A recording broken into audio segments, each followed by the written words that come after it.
In the dimly lit room, Amy huddled under her blanket, trying to shake off the chill that ran down her spine. The rhythmic ticking of the antique clock on the wall seemed to echo through the silence of the old house. As she lay there, the shadows danced menacingly, casting eerie shapes on the walls.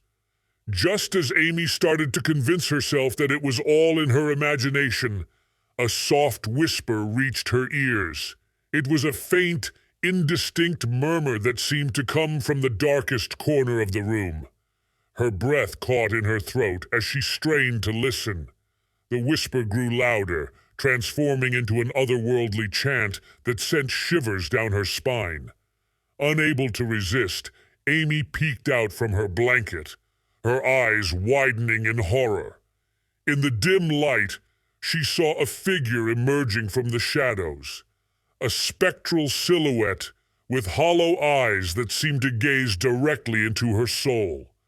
The room's temperature plummeted, and a cold, unseen hand grazed her cheek. Panicking, Amy fumbled for her phone, desperate to dispel the nightmare. But as she illuminated the room, the figure vanished, leaving behind an unsettling silence.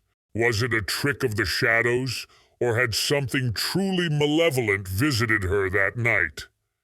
The clock struck midnight, its chime echoing through the now still air.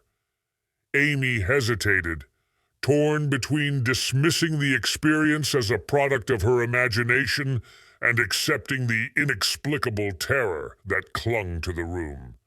As she pondered, a soft, disembodied whisper whispered in her ear, "You're not alone." The room plunged into darkness, and the horror lingered, leaving Amy to confront the chilling reality that some nightmares are more than mere figments of the mind. Amy's breath quickened, and beads of sweat formed on her forehead as the oppressive silence enveloped her. The air felt thick with an unseen presence, and the room seemed to close in around her. With trembling hands, she fumbled to turn on the bedside lamp, but the darkness resisted, clinging stubbornly to the corners. As the whisper persisted, morphing into a sinister chant, Amy's courage wavered. She couldn't shake the feeling of being watched, scrutinized by unseen eyes that penetrated the very core of her being. The spectral figure reappeared, now closer, its ethereal form casting an ominous glow in the dim light. Panic seized Amy as she considered fleeing the room, yet an invisible force held her in place.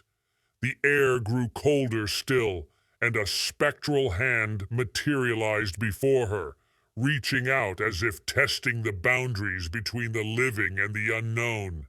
It hovered inches from her face, and Amy felt a frigid breath against her skin. Summoning every ounce of courage, Amy managed to stammer, "Who are you? What do you want?" The room seemed to vibrate with a low, guttural growl, and the temperature plummeted further. The whisper evolved into a chilling laughter that echoed through the house. The walls seemed to close in on Amy, threatening to swallow her whole. In a desperate attempt to break free from the nightmare, Amy chanted a prayer she hadn't recited since childhood.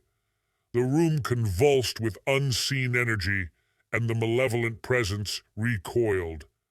The whisper turned into agonized wails, and the spectral figure contorted in torment before dissipating into the shadows. Gasping for breath, Amy clutched her blanket tightly, the room gradually returning to a semblance of normalcy. The clock's ticking resumed its regular cadence, and the air regained its warmth. Yet, the lingering fear gnawed at Amy, a haunting reminder that the boundary between the living and the supernatural is fragile, and some horrors defy explanation.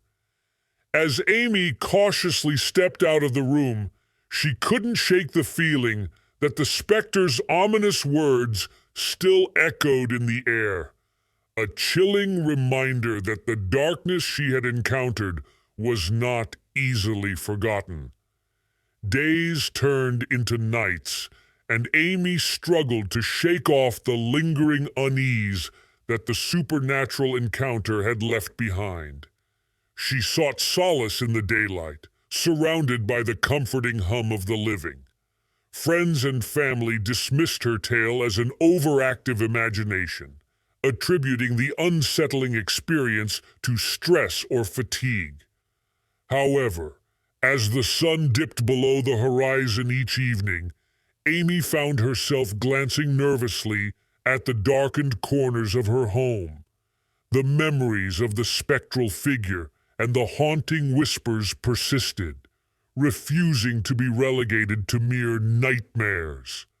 One fateful night, as she lay in bed, Amy heard a faint rustle. The air grew heavy, and a spectral glow illuminated the room once more.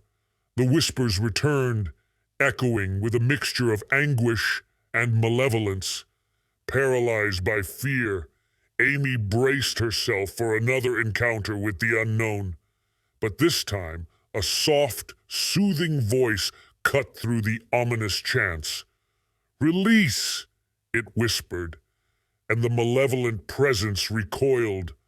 The room brightened as if a weight had been lifted. The ghostly figure, now a silhouette bathed in ethereal light, stood at the foot of the bed. "You are free," the voice intoned, and with that, the figure dissipated into a gentle breeze. The whispers faded, replaced by a serene calm that washed over Amy. The room, once haunted by darkness, now embraced the warmth of a newfound tranquility. As the first rays of dawn painted the sky, Amy realized that the supernatural entity had found peace, and so had she. The spectral encounter, though terrifying, had become a catalyst for an otherworldly resolution. With a newfound sense of courage, Amy faced the daylight unburdened by the shadows of the past. The once haunted room transformed into a sanctuary, and Amy, strengthened by the experience, moved forward with a deeper appreciation for the delicate balance between the living and the unknown. The horror that had gripped her had, against all odds, led to an unexpected redemption, leaving her with a tale of both terror and transcendence that she would carry with her. A haunting memory of a night when the boundary between the realms of the living and the dead blurred and then, mysteriously, found